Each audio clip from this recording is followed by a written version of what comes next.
Hello guys, Mintu কুন্তলার মিন্টুকে দেখবি? দেখো কি করছে জানো? চেনো এগুলো? মুরগির ছাল। আমি আনতে বলেছি মুরগির মাংস, উনি নিয়ে এসেছেন মুরগির ছাল। তাহলে বলো, যেমন এনেছে সেরকম শাস্তি দিয়েছি না? বসে বসে ছাড়াও। এই যে তোমরাও ঠিক এরকম করবে।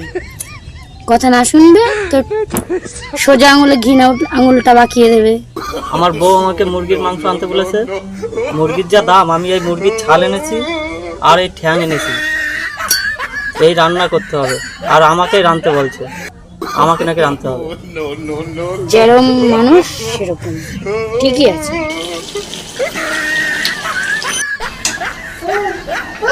এই দেখো মুরগির ছাল এবং